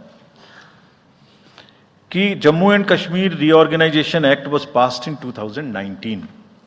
ये सबको विदित है कि 2019 में Jammu Kashmir reorganisation act pass हुआ। उसमें जम्मू कश्मीर की असेंबली में 107 सीटों का प्रावधान किया गया। उस 107 में से 24 सीटें रिजर्व थीं पाक ऑक्यूपाइड जेएंडके की, बची 83 में से 7 रिजर्व थी एससी के लिए और एसटी के लिए कोई रिजर्वेशन नहीं था, राइट। 2022 में उसके बाद डिलिमिटेशन कमीशन आया और उसकी रिपोर्ट्स को एक्सेप्ट करके नोटिफाई किया गया। उसने इन सीटों की संख्या में परिवर्तन कर दिया। तो another act change this number of seats. क्या हो गया, 107 से बढ़ के 114 हो गई, 24 उसमें पाक ऑक्यूपाइड जेके की रही, 90 बची, तो 83 से बढ़ के 90 हो गई, और 9 सीट एसटी के लिए रिजर्व कर दी गई। ये नया फीचर क्रिएट हो गया।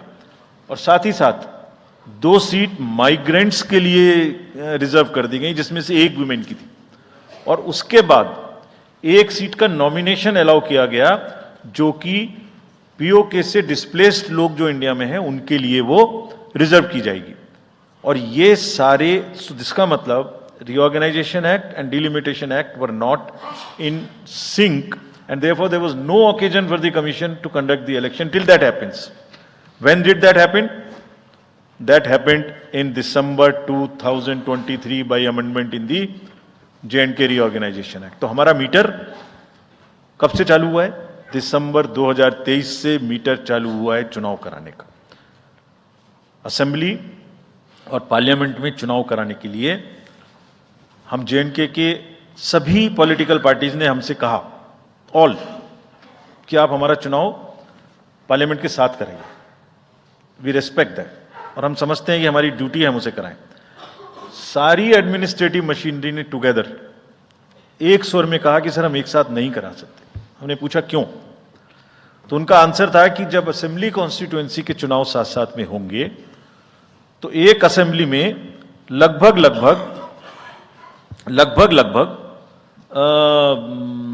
10 से 12 कैंडिडेट खड़े होंगे। सो 90 इंटू 12 करीब 1000 कैंडिडेट हो गए। और जेएंडके में सिक्योरिटी की वजह से हर कैंडिडेट को कम से कम 2 सेक्शन फोर्स प्रोवाइड करनी पड़ती है। 2 सेक्शन फोर्स का मतलब हो गया कि हमें करीब 1000 के बीच में 450-500 लोगों की कंपनीज की जरूरत और एक्स्ट्रा पड़ेगी। वो इतने बड़े देश में इस समय में सिक्योरिटी रीजंस में प्रोवाइड नहीं था, बट वी स्टैंड कमिटेड कि हम जैसे ही ये चुनाव खत्म होते हैं उसके तुरंत बाद, क्योंकि फोर्सेस की हमारे पास अवेलेबिलिटी हो जाएगी, हम चुनाव जल्दी से जल्दी वहां कराएंगे।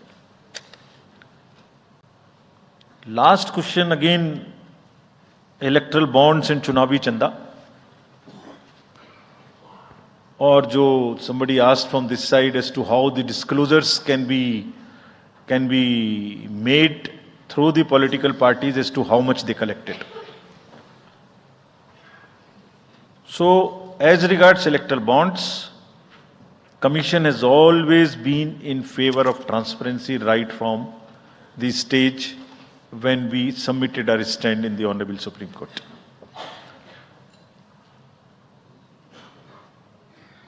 Again, in a democracy, there is no scope for hiding things. Democracy is all about making everybody know, aware, transparency, information. It must be shared. We are all for it. So this is the first part of the entire exercise. It must be known. The country has to now also ask and find solutions to an institutional mechanism where the donor's privacy is also considered, is a point in question. We have made it compulsory for all political parties to make the contributions they are receiving. The answer to this side as to the declarations are made on the donations. Every political party is required to, under the guidelines, to make declaration to us on the contributions they receive. Also in the annual accounts, how much they have collected, how much they have spent. Also, after every election, they are supposed to give us an account of what they spent in that particular election. Supposing assembly election has taken place, we have contested, we have spent so much. And we publish it on the website of the commission for everybody to know what is happening. And this we have now made digital. But the unaccounted money which is used in the elections, on which during the elections we are very particular to control it. But how do we also control the donations in the unaccounted form is something which the entire nation has to work together. How the donors' privacy is also protected, he is not harassed, how it is channelized, how it is more and more white. In the digital age, there must be almost no scope. It must be a very, very less cash economy. I am speaking from my old finance days, but it must be very, very less cash economy, and therefore one has to think of it, and I am sure some better system will evolve where it becomes like that. Yes. So should we take another round? Yes, sir. Last round. Last round of questions. The lady at the back. Yeah. Good evening, sir. This is Ritika from the Indian Express. You're not audible.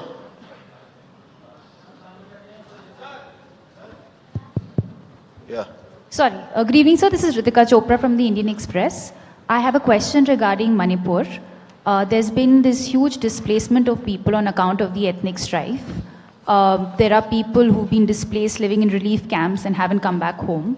What steps are is the commission taking to ensure that people actually turn out to vote in their respective constituencies? And secondly, sir, as far as the disclosure of data with regard to electoral bonds is concerned, was the commission expecting SBI to also share data pertaining to the unique bond number?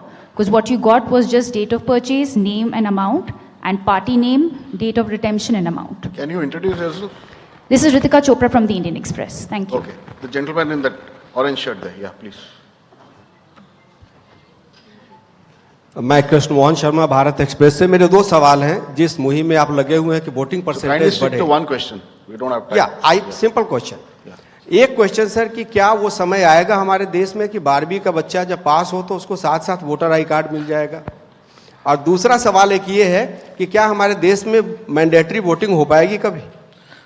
The lady in the light blue shirt, last row. Yeah. Sir, this side Harsha from Republic TV. I have two questions. First one, opposition parties have accused Election Commission of being biased when it comes to action against hate speeches. While you have said that adequate measures have been taken, but how is it different from the last time? And so second question is precisely about two states, West Bengal and Manipur.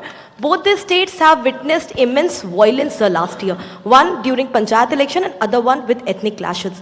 How Election Commission is ensuring safe and peaceful election in the booths this time? Okay, the gentleman in the front. Idhar rahiye inko. Here, I'm George Kalivaril from Deepika Malayalam Daily. Mine is a half question and a request also. There are, why can't you think of giving, giving ballot vote, voting for journalists who work in other, go for vote reporting. Like me, I lost at least 5 parliament elections because I was covering the elections in the north. My vote is in Kerala. The gentleman in the orange shirt, that's the last question. Piche. Last but one row mein hai wo. That's the last question.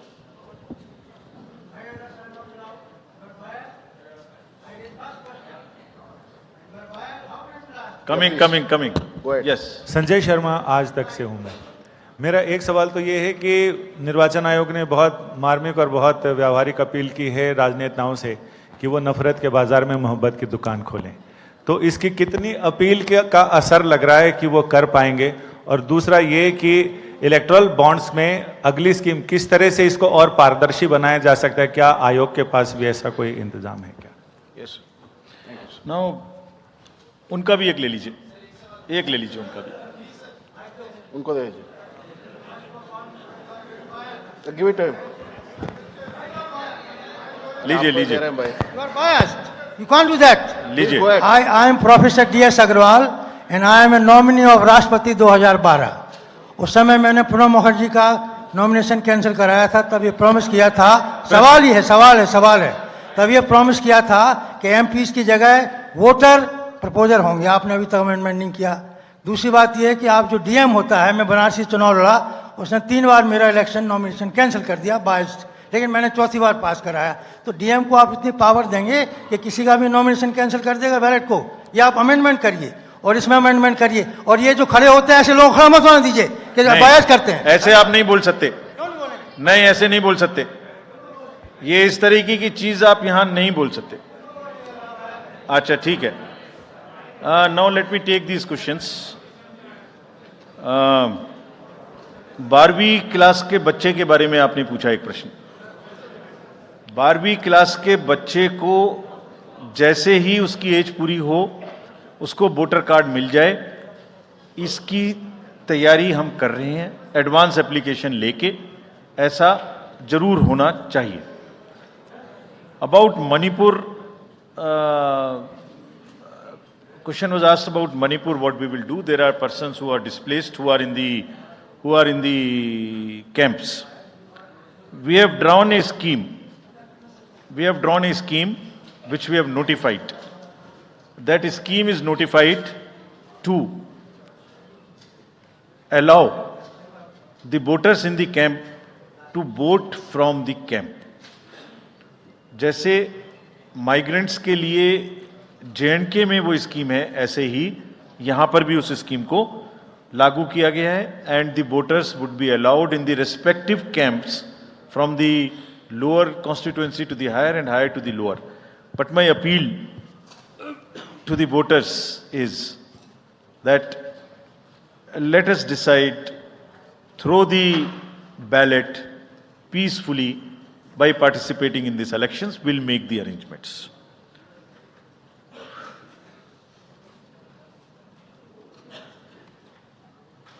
So postal ballot तो available है press को, हैं? हम issue कर सकते हैं, ये हम उपलब्ध कराएंगे। चलिए, thank you very much. Thank you, sir. That brings us to the end of this press conference. I would like to thank ECI administration, PIB, protocol and Vigyan Bhavan team for the excellent arrangements. Thank you, sir.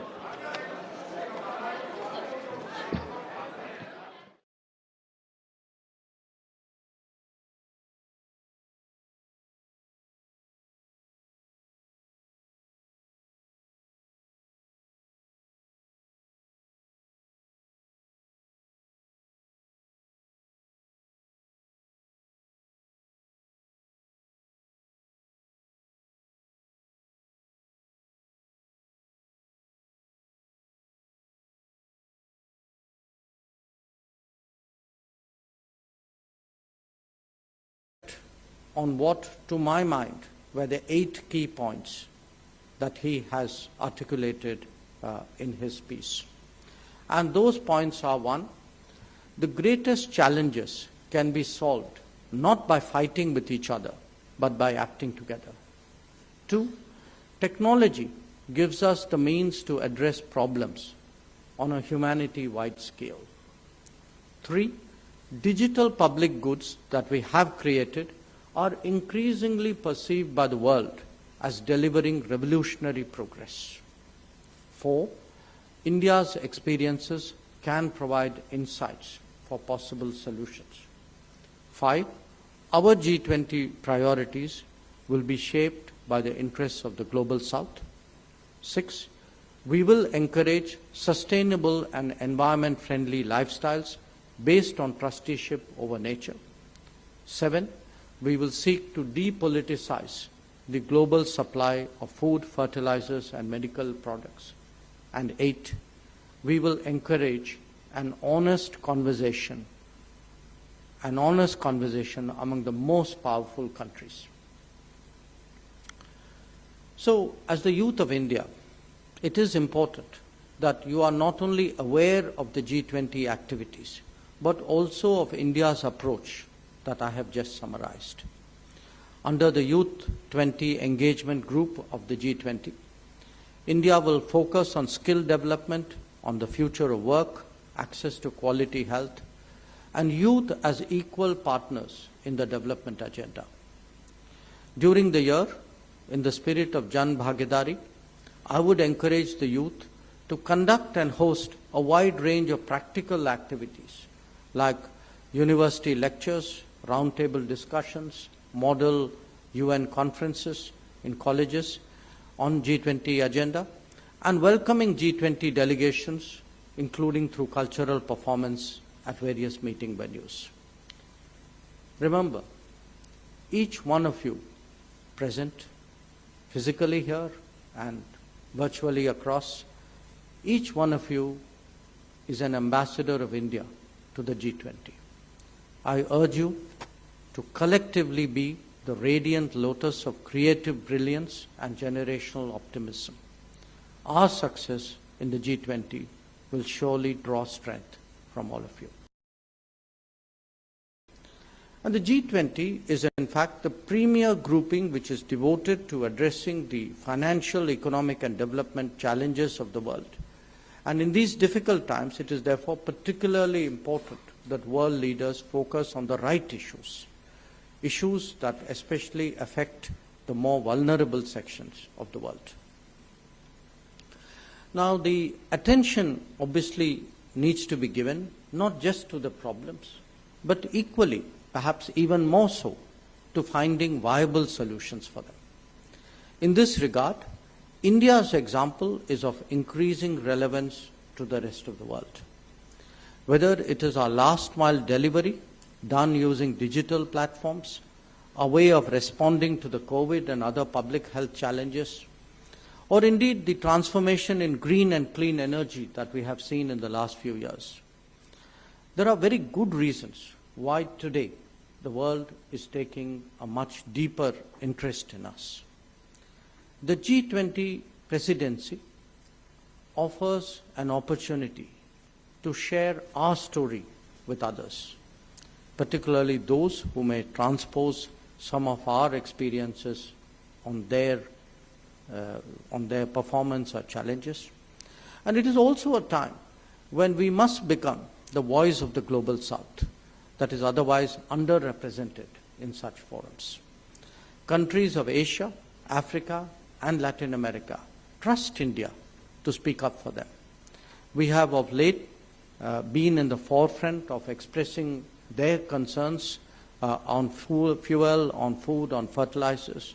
And we share too the apprehension that sustainable development, climate action, and climate justice could be sidetracked due to more dominant issues.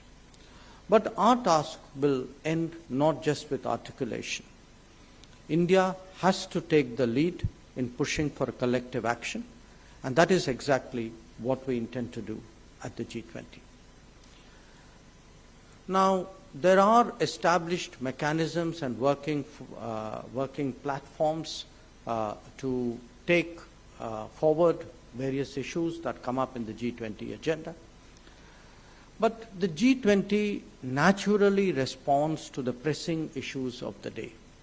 It is also a tradition in the presidency, for the presidency, to flag concerns that are most immediate and seek support of the larger membership. Where India is concerned, some of the priorities are self-evident. Energy security and food security are two such examples. After the pandemic, there is a global expectation that more equitable solutions would be found for health challenges. And as the driver of the widely appreciated vaccine Maitri, the Global South has hopes that India would take forward this cause. Our commitment to climate action and climate justice is again very well recognized. This is even more so in the context of national actions and policies on this subject in the last 8 years. Most of all, our digital prowess and its effective application on the ground, that has really caught the world's attention. While noting all these developments, let me address some specific issues that are likely to come up in the G20 context. As a civilizational state, it was imperative that India is not only conscious of its heritage and culture, but brings those perspectives to bear on contemporary issues. As we currently consider the challenges of climate action, it is natural that we reassert our innate reverence for nature and search for solutions that are not just material but also behavioral. We would seek to encourage a rethink around the world, both on how we produce, but equally important, on how we consume. Green transition at scale is possible only when climate action is converted into a people's movement. During our G20 presidency, we will spotlight life as in lifestyle for environment, with its associated environmentally sustainable and responsible choices at the level of individual lifestyles as well as national development.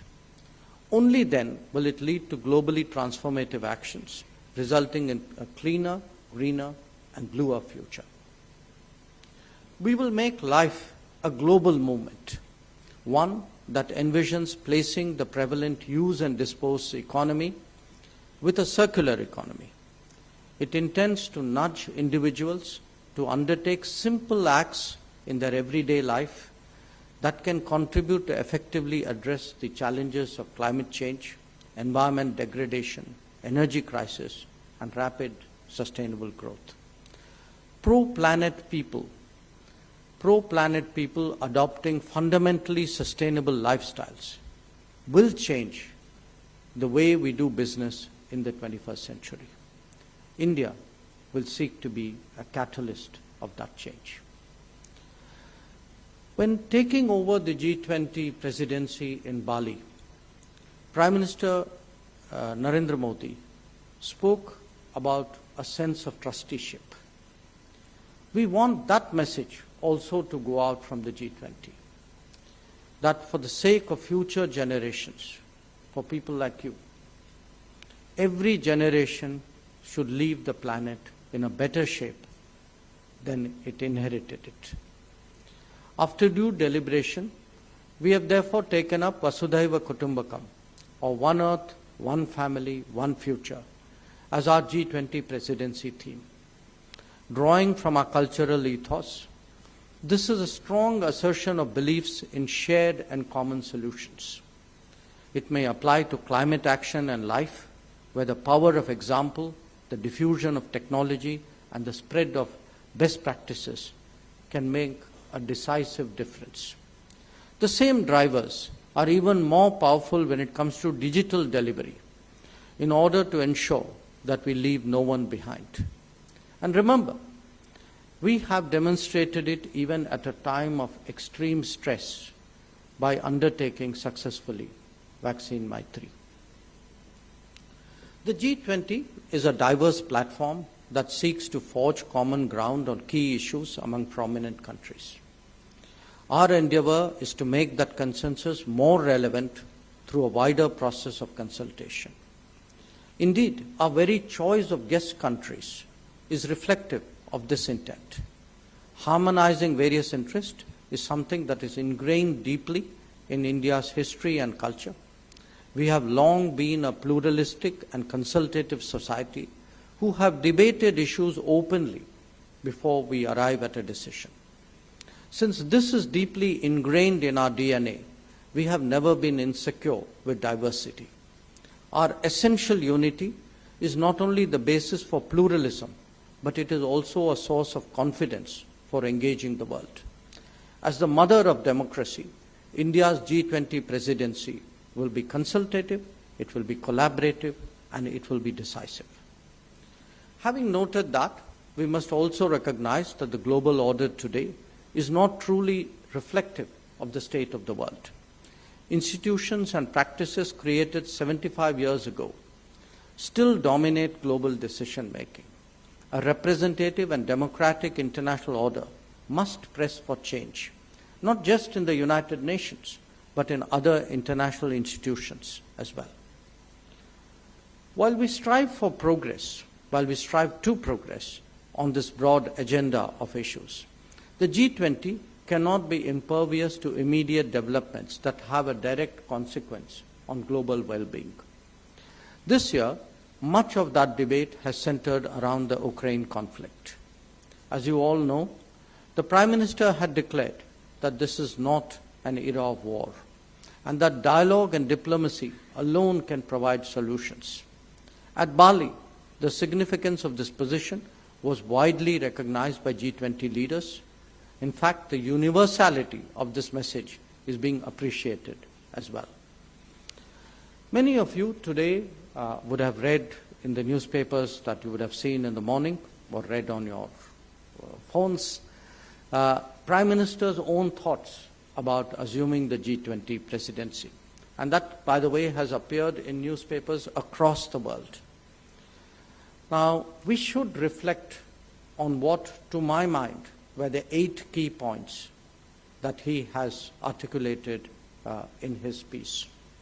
And those points are: 1, the greatest challenges can be solved not by fighting with each other, but by acting together. 2, technology gives us the means to address problems on a humanity-wide scale. 3, digital public goods that we have created are increasingly perceived by the world as delivering revolutionary progress. 4, India's experiences can provide insights for possible solutions. 5, our G20 priorities will be shaped by the interests of the Global South.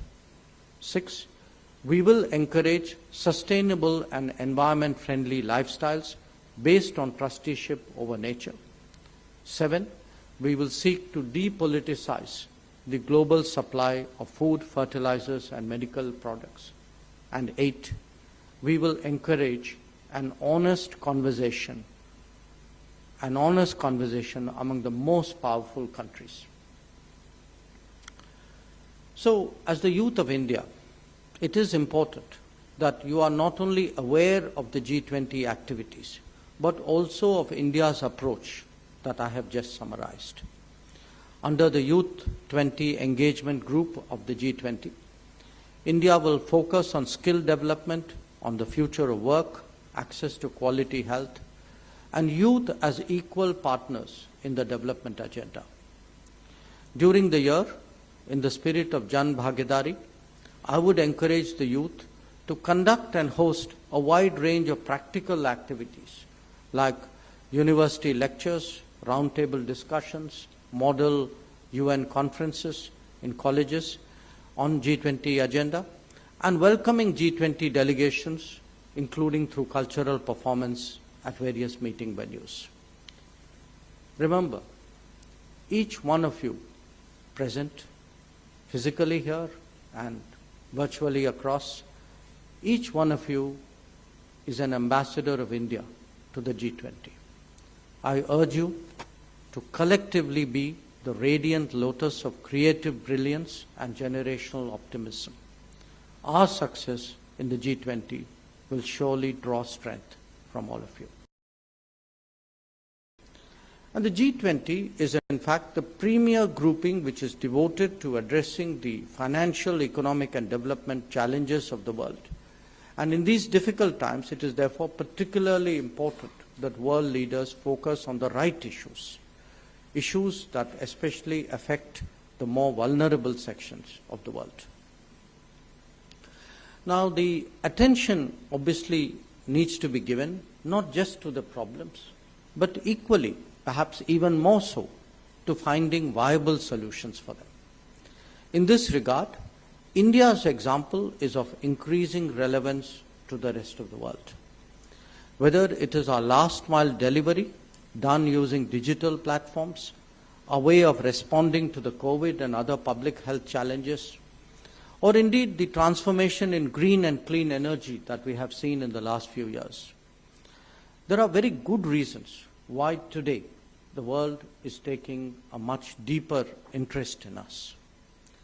The G20 presidency offers an opportunity to share our story with others, particularly those who may transpose some of our experiences on their performance or challenges. And it is also a time when we must become the voice of the global South that is otherwise underrepresented in such forums. Countries of Asia, Africa, and Latin America trust India to speak up for them. We have of late been in the forefront of expressing their concerns on fuel, on food, on fertilizers. And we share too the apprehension that sustainable development, climate action, and climate justice could be sidetracked due to more dominant issues. But our task will end not just with articulation. India has to take the lead in pushing for collective action, and that is exactly what we intend to do at the G20. Now, there are established mechanisms and working platforms to take forward various issues that come up in the G20 agenda. But the G20 naturally responds to the pressing issues of the day. It is also a tradition in the presidency, for the presidency, to flag concerns that are most immediate and seek support of the larger membership. Where India is concerned, some of the priorities are self-evident. Energy security and food security are two such examples. After the pandemic, there is a global expectation that more equitable solutions would be found for health challenges. And as the driver of the widely appreciated vaccine Maitri, the global South has hopes that India would take forward this cause. Our commitment to climate action and climate justice is again very well recognized. This is even more so in the context of national actions and policies on this subject in the last 8 years. Most of all, our digital prowess and its effective application on the ground, that has really caught the world's attention. While noting all these developments, let me address some specific issues that are likely to come up in the G20 context. As a civilizational state, it was imperative that India is not only conscious of its heritage and culture, but brings those perspectives to bear on contemporary issues. As we currently consider the challenges of climate action, it is natural that we reassert our innate reverence for nature and search for solutions that are not just material but also behavioral. We would seek to encourage a rethink around the world, both on how we produce, but equally important, on how we consume. Green transition at scale is possible only when climate action is converted into a people's movement. During our G20 presidency, we will spotlight life as in lifestyle for environment, with its associated environmentally sustainable and responsible choices at the level of individual lifestyles as well as national development. Only then will it lead to globally transformative actions, resulting in a cleaner, greener, and bluer future.